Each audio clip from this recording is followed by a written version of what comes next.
Pero posible nga kung nakikita siguro tayo nila Apostle Paul, nila Joseph, ng early church, ng mga early disciples. Katulad natin minsan, pagka meron tayong mga kakilala na akala natin, hinahangaan natin, at nagsasabi silang hirap na hirap ako sa buhay, sasabihin mo pa na, ang drama mo naman, ang arte mo naman, ang laki na nga ng bahay nyo, nagsasuffer ka pa. Punong-puno na nga yung ref ninyo, nagsasuffer ka pa. Madali natin silang husgahan. Because sometimes your suffering doesn't make sense to other people. Let me repeat. Sometimes your suffering doesn't make sense to other people. Eh kung ganun ang ating pananaw, di ba kasi Apostle Paul, sila Joseph, ganun din ang sinasabi. O nagsasuffer ka, wala ka lang pampagasolina. Walang-wala yan sa amin. Ako nga, ginulpi, binugbog eh. Eh kung si Peter makakausap natin, feeling mo nagsasuffer ka kasi sira yung aircon mo ng 7 araw? Aba, eh kami nga eh. Pinako ng patiwari. So kung ganun lang yung magiging mindset, abay, talagang sasabihin natin at hindi tayo mahihinto ng pagkukumpara. Ay, mas mahirap yung pinagdaanan. At sasabihin natin, kayo talagang mga bagong henerasyon. Walang-wala kayo sa hirap na pinagdaanan namin. Tapos yung generation na nagsabi noon, sasabihin din ng generation na nauna sa kanila, eh walang-wala kayo sa mga generation. Yung generation nyo, madali na nga ang buhay nyo. Wala kayo sa generation namin. Mas mahirap ang pinagdaanan namin. Sasabihin naman ng isa, eh buti nga kayo, may cellphone. Noong panahon namin, walang cellphone. Samantalang ngayon, sasabihin, kaka-cellphone mo yan. Pansin nyo mga kapatid, hindi matapos-tapos ang pagkukumpara natin because, again, ang suffering is relative. Hindi natin pwedeng husgahan ang mga suffering na pinagdadaanan ng isa't isa kasi yung mahirap sa iyo, posibleng madali sa iba. At yung madali sa iba ay mahirap sa iyo. Kaya kailangan natin talagang sabihin at humarap sa ating Panginoon, sabihin natin, Lord, it doesn't make sense to other people, but we thank you kasi lahat ng aming nararamdaman, nauunawaan mo. Hindi ka man maunawaan ng iba, nauunawaan ka ng ating Panginoon. Kasi even yung mga biblical heroes natin, iba-iba din yung level na kanilang suffering. Yung mga disciples, ibang suffering na pinagdaanan. Si Joseph, ibang suffering na pinagdaanan. Si Moses, iba yung suffering na pinagdaanan. Sila Prophet Jeremiah, Prophet Isaiah, iba-iba ang kanilang pinagdaanan. Eh, compare naman yan sa pinagdaanan ng ating Panginoong Hesus mismo. And by the way, which is the Son of God, the Creator of the universe. Jesus who spoke the universe into existence, and yet He suffered. Siya mismo, hindi na-exempt sa suffering. Na nung nandun siya sa Garden of Gethsemane, ang sabi niya, my soul is overwhelmed with sorrow. Lord, kung pwede lang, Father, kung pwede lang, take this cup away from me. Even Jesus have gone through a suffering that even to the point of death, kung pwede lang, Lord, kung pwede lang, Ama, tanggalin niyo ito. But it's not my will. Hindi kalooban ko, kundi yung kalooban mo. And totoo nga, nung in-endure ng ating Panginoong Hesus ang lahat ng suffering, sino nag-benefit? Tayong lahat. Amen? Kapatid, listen to me. Ang mga suffering na pinagdadaanan mo, hindi lang para sa iyo. Pwedeng mag-benefit ang next generation. Pwedeng mag-benefit ang iyong mga anak. Pwedeng mag-benefit ang ibang tao. Kasi oo, ang suffering walang pinipili. Magaganda nagsasuffer. Mayaman nagsasuffer. Nasa third world country nagsasuffer. Nasa first world country nagsasuffer. May aircon nagsasuffer. May sasakyan nagsasuffer. May 2 sasakyan nagsasuffer. May 3 sasakyan nagsasuffer. It is a universal experience. Pero maraming salamat, hindi man maintindihan ng iba ang level of suffering that you are going through. Yung reality o yung realness ng suffering na pinagdadaanan mo with Jesus. He can understand. Naiintindihan ng ating Panginoon. Amen? Kasi si Jesus mismo dumaan sa paghihirap. Ang sabi nga ni Jesus bago siya ipako sa krus, in this earth you will experience many troubles, but take heart. Sabi ni Jesus mismo, dito sa mundong ito makakaranas kayo ng iba't ibang pagsubok. Si Jesus din na nagsabi, take up your cross and follow me. Gusto niyo bang sumunod sa akin? Eh bay, bitbitin niyo ang inyong krus. Minsan niya, talagtagan niyo, wala nang dating talaga minsan sa atin yan eh. Alam niyo kung bakit? Nilagyan na kasi natin ng spiritual connotation. Take up your cross. Okay, sino ba mga krus sa buhay mo? Pasanin mo yan. Yung asawa mo, pasanin mo. Yung mga financial trouble, pasanin mo. Health issue, pasanin mo. Pero sa time ni Jesus, habang sinasabi niya yung take up your cross, hindi nila iniisip yung spiritual application. Ang iniisip nila, realidad dyan, tunay at totoong krus. Kasi sa panahon natin, pag may krus ka, religious.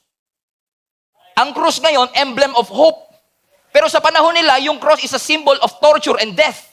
So kapag sinabi ng Lord, take up your cross, hindi sila nakakakita ng pag-asa. Ang nakikita nila, torture. Ang nakikita nila, kamatayan. And sabi ng Lord, this is what it takes to follow me. Take up your cross and follow me. Lord, sure ka? Hindi yan katulad ng take up your cross. Ay, syempre naman, Lord. Business ko, para sa'yo yan. Take up your cross. Huwag ka mag-alala, Lord. Lahat ng suffering, pagtitiisan ko yan. Sa kanila, literal. Hindi ito kwintas na sinusuot, kundi ito'y krus na pinapasan. Kasi it's one thing to wear the cross, it's another thing to bear the cross. We are not called to wear the cross, we are called to bear the cross. So take up your cross and follow me. Si Jesus na mismo ang nagsabi. But you can never go wrong kapag sumunod ka sa Panginoon. Kasi kahit bit-bit mo yung krus na yan, alam natin, kasama natin ang Panginoon at di niya tayo iiwan. In fact, may instruction ng Panginoon sa atin sa Revelation chapter 2. While I was reading this, sabi ko nga, Lord, maraming salamat, hindi mo dininay yung realidad ng suffering, pero itinuro mo sa amin kung paano namin haharapin. Kasi for many years, marami sa atin, kapag nagsasuffer, nagtatanong tayo ng why. Pero pansinin nyo, sa Bible, hindi sinasagot ng Lord kung bakit. Ang sinasagot niya, paano mo haharapin. So it's not just why you suffer, but how you will face the sufferings of your life. So one time, sumulat ang ating Panginoong Yesus ay may instruction sa 7 churches in Revelation. At kasama sa 7 churches, yung Church of Smyrna. Parang Myrna, lagyan mo ng S. Plural form, pero nasa unahan. Sige, mga 5 yan, guess yun na. Okay, Smyrna. Sabi ng Revelations 2 verse 9, hindi talaga ako tatawa para mamaya, pagdating ng 8, yun pala yun, plural form. Okay, Revelations 2, 9 to 10. I know about your suffering and your poverty. Hold on. Sabi nung nagsulat, alam daw niya yung pinagdadaanan natin. O nila, for that matter. Alam daw niya yung poverty. Now question, sino yung I? Sino yung I? Kasi kung sasabihin lang natin na, si Stephen, alam mo yung suffering mo, minsan yung nakakaalam, wala namang matutulong. Amen lang kayo anytime. Oo. Tanong, sino yung amen? Para malaman mo kung sino yung amen, babalik ka ng 1 verse higher. Sa verse 8, hindi ko na nilagay dyan, pero sabi ng verse 8, this is the message from the one who is the first and the last. This is the message from the one who is the first and the last. Question, sino yung the one na first and the last? Hindi ang trick question. Sige na, go. Jesus! So ibig sabihin, yung nagsasalita dito at nagsusulat si Jesus. In fact, to verify, kung yung Bible nyo born again, yung kulay pula, pag si Jesus nagsasalita, born again yun eh. Okay? Di ba may mga Bible na pula pag si Jesus? Makikita nyo yung Revelations 2 verse 9, pula yan. Kasi si Jesus mismo ang nagsasabi. Ulitin natin. Basahin natin uli. Knowing na si Jesus ang nagsasalita, it will bless your life. Verse 9. Jesus said, I know about your suffering. I know about your poverty. But you are rich. Perspective. I know the blasphemy of those opposing you. In essence, I know your sins. I know their sins. They say they are Jews, but they are not. Because their synagogue belongs to Satan. Do not be afraid. Karugtong to. Sino nagsasalita? Jesus. Do not be afraid of what you are about to suffer. I tell you, the devil will put some of you in prison to test you, and you will suffer persecution for 10 days. But be faithful, even to the point of death, and I will give you life as your victor's crown. Wow. Whoa. Napagpala ba kayo? Knowing the context will bless you even more. Ang sinusulatan ni Jesus dito is yung church ng Smyrna. Ang Smyrna, malapit sa Ephesus. Ang Smyrna, loyal sa Romano. Romano na sumakop sa mga Israelites. Comprende? Now, it turns out, based on history, na may mga influential people sa Smyrna na nagpe-persecute sa church ng Smyrna. Are you still with me? So may church sa Smyrna, pero yung mga powerful people sa lugar na yon, parang hindi nila type yung mga Christians. And just imagine na lang kunwari our president or our political leaders are against born-again Christians. And meron talagang persecution, spiritual resistance, to the point na yung mga Christians pinapatay, pinapakulong, binubugbog, amen? At talagang minimurder. Think about it. Apakahirap talaga ng kanilang pinagdadaanan. Pero look at this. Ang sabi ng Panginoon sa kanila, I know about your suffering. Wow. Hindi magbubulag-bulagan ang Diyos sa suffering na pinagdadaanan mo katulad ng iyong pinaniniwalaan. Alam ng Diyos ang iyong suffering. God knows the pressure that you are going through. God knows the crushing that you are going through. God knows the absolute poverty that you have nothing at all. Alam ng Diyos ang suffering mo. Alam ng Diyos ang poverty na pinagdadaanan mo. Pero sabi niya sa verse 10 please, do not be afraid. Huwag ka matatakot of what you are about to suffer. Watch this. Yung sabihin ng Panginoon na huwag ka matakot ngayon, at least alam ko kinabukasan, pwedeng masolve. Pero yung sabihin mismo ng Panginoon, huwag ka matatakot kasi bukas magsasuffer ka pa rin. Huwag ka matatakot. Tignan nyo basahin natin ulit. Ang sabi doon sa next, do not be afraid, verse 10. Do not be afraid of what you are about to suffer. I tell you, the devil, or for that matter, yung mga influential people sa Smyrna, yung Romano, will put some of you in prison to test you. You will suffer persecution for 10 days. Think about this. Ina-assure tayo ng Panginoon, huwag kayong matakot. Bukas, may makukulong. Bukas, may mamamatay. Bukas, may papahirapan ng 10 days. By the way, historical context, yung 10 days na ito ay hindi basta 10 days na suffering. 10 days na progressive suffering. Habang tumatagal, pahirap ng pahirap. Kasi mayroon silang parusa na progressive. So kapag nahuli ka nilang Christian, lumabag ka sa kanilang political point of view, ay pwede ka nilang ipadampot at mag-suffer kay Nero ng 10 days. Ibig sabihin, 10 araw, pahirap ng pahirap. Pero sabi ng Lord, pero huwag kayo matakot ha. May mamamatay. May makukulong. Pero huwag kayo matakot. Parang hirap ano? Huwag matatakot pero may mamamatay. Okay, sabihin ko, guys, huwag kayo matakot. Pero pinapasabi ng Panginoon, ikaw na nakadilaw, ikaw na nakapula, papatakip ka daw po. Doesn't make sense to me kasi pinipredict ng Lord that there is going to be suffering. And yes, sabi ng Lord, don't be afraid. Which made me research that word deeper. Kasi hindi ko talaga maintindihan eh. Bakit sinasabi ng Lord, don't be afraid? Eh, may suffering. And then I found out na ito palang don't be afraid na ito ay napaka-strong na Greek word. Nang ibig sabihin is, watch this, fear nothing. Fear nothing. So it's not just don't be afraid. Hindi lang sinasabi huwag kayong matakot sa persecution, huwag kayong matakot sa pag-aresto sa inyo, huwag kayong matakot sa pagpatay sa inyo. In fact, sinasabi niya, fear nothing. Wala kayong dapat katakutan. Ganun pa rin, Pastor eh. Hindi pa ako na-assure. When you say kasing fear nothing, small or severe, siniko o papatayin, ang sinasabi lang ng Panginoon, anumang parusa, anumang pagdadaanan, maliit o malaki.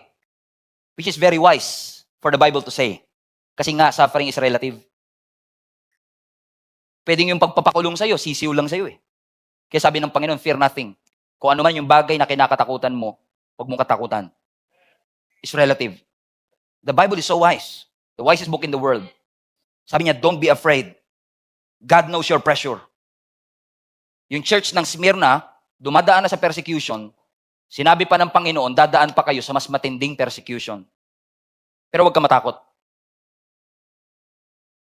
Maging tapat ka lang. Even to the point of death. And God will give you life as your victor's crown. Hallelujah. May reward. Hindi lang sinasabi ng Lord, pagtiisan mo lang. Kung ano mangyari sa'yo, basta magtiis ka lang. Kasi may mga kilala ko, nakapagtiis, pero traumatized pagkatapos.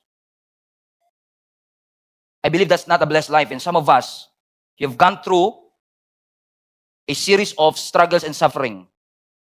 Tapos na yung suffering, pero yung trauma nung pinagdaarang suffering, hindi pa tapos. I believe the blessed life that God wants to give to all of us is a life na kahit dumaan sa trauma, hindi halatang dumaan sa trauma. Kahit dumaan sa apoy, hindi amoy usok. That when you go through the fire, you will not be burned. When you go through the waters, you will not be drowned. That I believe that is the blessed life that God wants us to receive. God wants us to experience. We just have to be inside the will of God. Either wala ka sa will ng Lord o nasa loob ka ng will ng Panginoon. Either way, you will suffer. Pero again, ang pangako ng Lord, don't be afraid. Hindi porket masaya ka, nasa will ka ng Panginoon. You can be inside God's will and still suffer. Bumili ako ng sasakyan, masaya ako, kalooban to ng Panginoon. That's not always true. Nag-abroad ako, kumikita ako na malaki, nasa kalooban ako ng Panginoon. That's not always true. Ang will ng Lord ay hindi depende sa kasiyahan natin. Hindi porke masaya ka, nasa will ka ng Panginoon. Our will is not always God's will. Ibang-iba ang ating layunin sa layunin ng ating Panginoon. Kaya every time na tayo dadalan sa suffering, katulad ng Church of Smyrna, katulad ni Job, katulad ni Joseph, sila nga dumaan sa suffering. Even Jesus was not exempted to it. Pero sometimes kapag tayo dumadaan, ang lagi nating sinasabi, Lord, bakit ako? Ba't hindi mo nalang pahirapan yung hindi umaatin lagi? Sila na lang yung maghirap. Kung sino hindi marunong magbasa, yung walang Bible na physical, yun na lang pahirapan mo, Lord. Lord, kung sino yung laging gana. Di ba pwede natin sabihin, Lord, why? And I'll be honest with you. Kahit akong pastor na, natanong ko rin ng Panginoon, bakit ako, Lord? Ako yung tumatayong padre de pamilya ng church na to. Sa ako pa yung nag-suffer. Ako yung breadwinner ng family namin. Kung ako magkakasakit, wala nang magtatrabaho para sa pamilya, bakit ako? Correct? Napakaaga kong pumapasok sa opisina. Yung mga office mate ko nga, 6 hours lang talaga nagtatrabaho yun. Yung 3 hours nila, nagpe-Facebook yun. Tapos ako pa natanggal?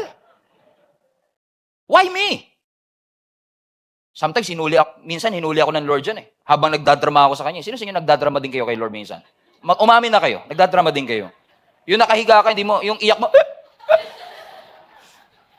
minsan, Lord, why me? Why me? Minsan talaga, para akong tinapik ng Panginoon. Minsan pag tinatanong ko siya, why me, Lord? Sabi ng Panginoon sa akin, why not you? If Jesus, the Son of God, was not exempted to suffering, why would you think that you will be exempted to suffering? No, nothing will exempt you from suffering. Pero kung dumaan ka man sa suffering, purposeful ang Diyos. Hindi kanya papadaanin sa sakit na wala siyang rason. Hindi kanya papadaanin sa suffering na wala siyang dahilan. Hindi kanya hahayaang mag-suffer na natatawanan ka lang ng Panginoon at wala siyang plano para sa iyong buhay. In fact, ang sabi ng 1 Corinthians, when you suffer, God will, by the way, when you suffer, be faithful, for God will give you a way out. Ibig sabihin, nagsasuffer ka pa lang, hinahanda na ng Lord yung palabas. Yung daan mo papunta sa katagumpayan. Yun nga lang, nakakaiyak talaga pag nasa gitna ka ng pagkalugi. Nakakaiyak talaga pag nasa gitna ka ng heartbreak. Nakakaiyak talaga pag wala kang trabaho. Nakakaiyak talaga pag wala kang maduko sa bulsa, butas na nga eh. Nakakaiyak naman talaga pag nag-e-enter ka ng PIN code, mas marami pa yung in-enter mong PIN codes kaysa sa dami ng bank account mo.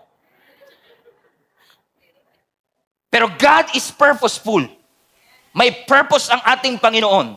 Sinasabi ng Panginoon, darating ang suffering, may mga season of hardships, pero ang mga trouble at bagyo hindi magtatagal. Lilipas din ang lahat ng bagay. Seasons will come and go, but the Word of God will stand forever. Habang buhay mong panghawakan, hindi ang mga nararamdaman, hindi ang nakikita at naririnig mo, kundi ano ang sinabi ng Panginoon, panghawakan mo. Kasi dahil sinabi ng Panginoon, kahit hindi mangyari sa timeline natin, it is going to accomplish its purpose for our life. Just keep on doing the right thing kahit wala nakaka-appreciate. And I know this has been a challenge. Madali sa akin sabihin yan ngayon because I've gone through several hardships and sufferings in my life. But to be fair and honest with you, nung dumadaan din kami dyan, ang hirap sabihin sa sariling, magpatuloy ka lang, Stephen. Padayon ka lang, Stephen. Kumapit ka lang, Stephen. Kasi sa totoo lang, ang nakakapit sa'yo, hinliliit na lang. Pero sinasabi mo pa rin, kapit lang, padayon lang. May lalapit sa'yo, Pastor, may problema kami. Pastor, may problema kami financially. Pastor, may problema, may sakit po. Tinaningan na po ng doktor ang aking kamag-anak. Pastor, nahihirapan po kami. Magulo po ang aming pamilya. At kahit nasa gitna ko ng suffering, sasabihin ko sa kanila, kumapit kayo sa Panginoon. Lumapit kayo sa Panginoon. God will provide. God will heal. Tatagan nyo ang inyong pananampalataya. Pero pag mag-isa ka na lang, at i-advise mo yung sarili mo mismo, na sa gitna ng suffering, sasabihin mo, Stephen, magpakatatag ka. Do not be afraid. Stand the test of time. Pangawakan mo ang kanyang salita. Hindi ba mahirap din? But now, since mahirap magpayo sa sarili, ako na lang magpapayo sa inyo ngayon. Tapos one day, payuhan nyo rin ako. Just keep doing the right thing. Gawin mo lang. Kapag alam mong tama. Keep doing it. Don't stop. Ang sabi nga ng Galatians 6, in due season, you will reap. In due season, you will harvest. Let's close with this verse, 1 Peter chapter 3.